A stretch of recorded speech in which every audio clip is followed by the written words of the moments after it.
Hello students, in my last lecture I did the detailed explanation of the poem.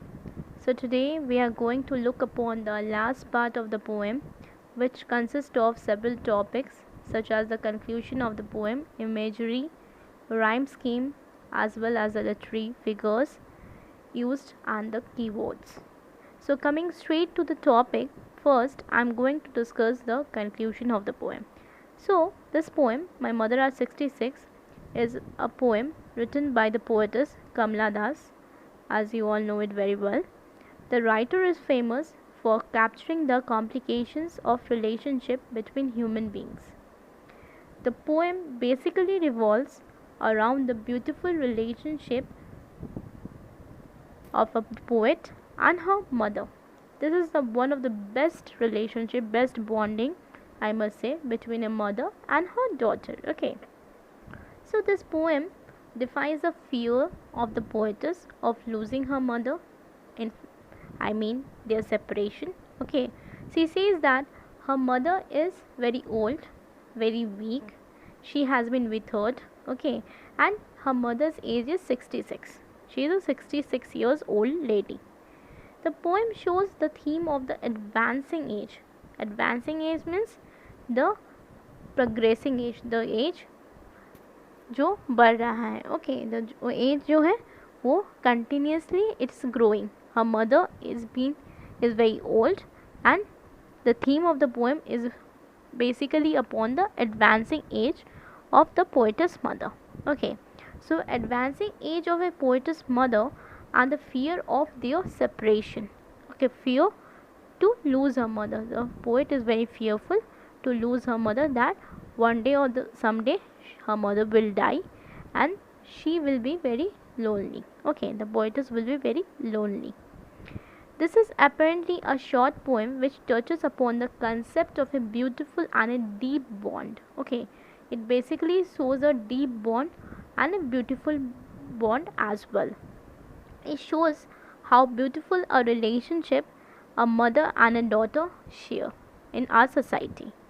It is a short poem, and the poem is like a long sentences where there is a minimal use of the full stop. You can just see there is the full stop has been used very rarely.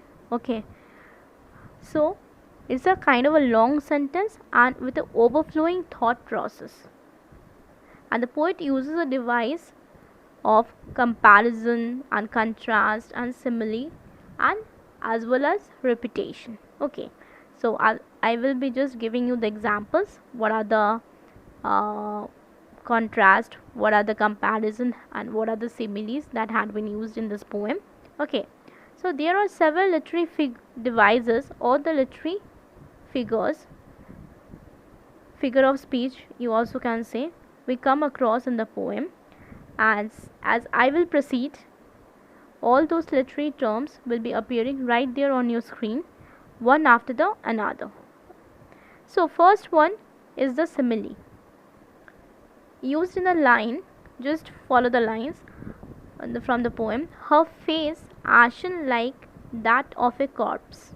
Okay, the line is her face ashen like that of a corpse, in which the color of the mother's face, okay, mother, poetess mother, the color of the poetess mother's face, that is ashen, color of ash, okay, has been compared to that of a corpse, means a dead body.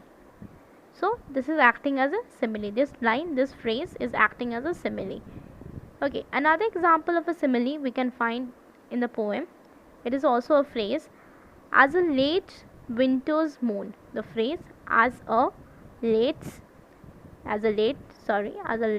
winter's moon. Okay, winter's apostrophe, winter's moon, where mother's face is compared to the late winter's moon, which is dull and lifeless. Okay, the moon which is visible during the winter season.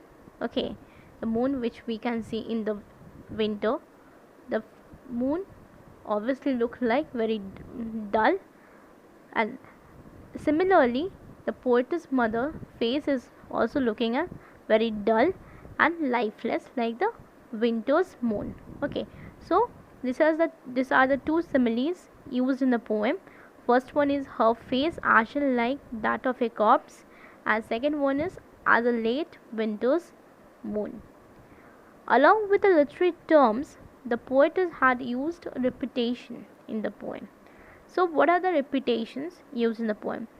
They are like the first one, the repeated use of the word looked. You just follow the lines that you will find the word looked, which appear thrice in the poem. Okay, the use of the word looked appear thrice in the poem. It appeared 3 times in the poem. Okay, but 3 times the word looked had been used in the poem. Second repeated word is the smile. In the last line of the poem, you can see just the smile, which also appear thrice. So the word smile is also been used 3 times by the poet. Okay, so we can just come across some repeated words used by the poetess. Next, we can find some images or imagery present in the poem, which the poetess has used to describe the youth, vitality, and joy or happiness. Okay, these are the examples of the youth, vitality, and the things which gives us joy and happiness. Okay, so such images appear in the phrases. Just follow the phrase: trees sprinting and merry children spilling. First one is trees sprinting, and second one is merry children spilling. Okay, so these are the two images or two imagery present in the poem, which is used by the poetess Kamala Das. So, and this two images gives us an image of youth, vitality, joy, and happiness. It's very important that in exam the question can comes: what are the kinds of images used in the poem My Mother at 66, and what does it refer? What does it symbolize? Then you will be writing there are two images, so and so, tree sprinting and merry children spilling, and these images symbolize youth, vitality, joy, happiness. Okay, so then coming to the next topic, that is the rhyme scheme of the poem. What is the rhyme scheme? We can find in the poem. So basically there is no rhyme scheme in this poem. The poem does not follow any rhyme scheme or rhythm. Okay, it has been written in a free verse. The poem has been written in a free verse, so the poem is not having any kind of rhyme scheme. At last, coming to the keywords, it will appear on your screen. Okay, and all of these literary devices as well as the imagery has been just appearing on your screen. Okay, it has been appearing on your screen. You can just see right there on your screen, so that I have just listed it down for you all, so that you just find it simple, easier for you. Okay, you just find it simple, you just find it easier for you. That is why I have listed it down, the keywords as well as the figure of speeches as well as the imagery. Okay, so coming to the keywords, it will appear on your screen, and all of you just mark those words or phrases with double quotation mark in your textbook. This thing you have to do it by your own. That I have just listed down the keywords for you all. I have just listed down the figure of speech, imagery, and rhyme scheme for you all. The one thing you have to do, that you have to just mark down the keywords in your textbook with pen or pencil, whatever suits you.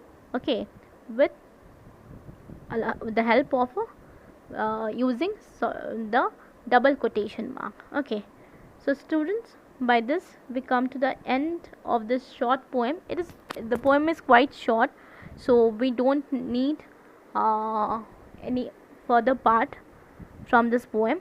Only I think it is just the third part of the poem, so only 3 parts is okay. I think only 3 parts is enough, is more than enough for this two shorts poem. And just giving my lecture, continuing my lecture from this poem, okay, related to this topic in the other part.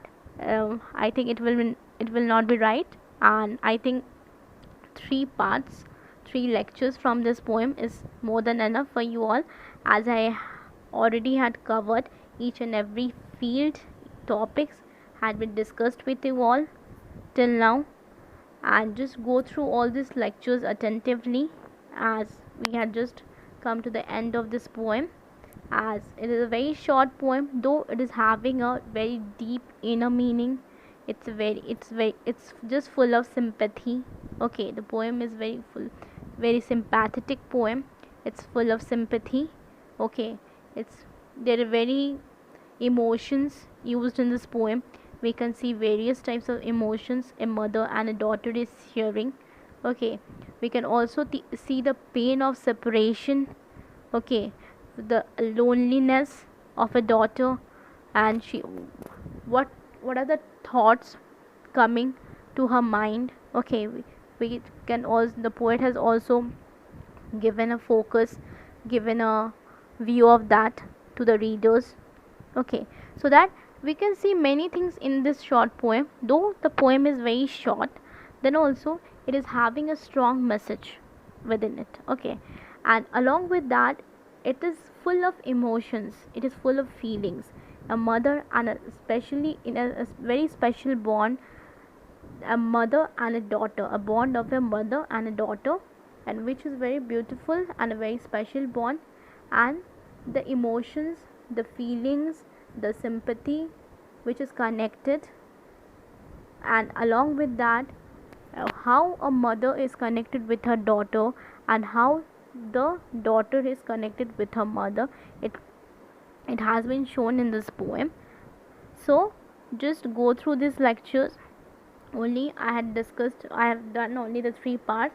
I think you all will be satisfied with the 3 parts, because as no more topic is left from this poem, so I just concluded this poem in part 3, so that in my next lecture I can start a new poem.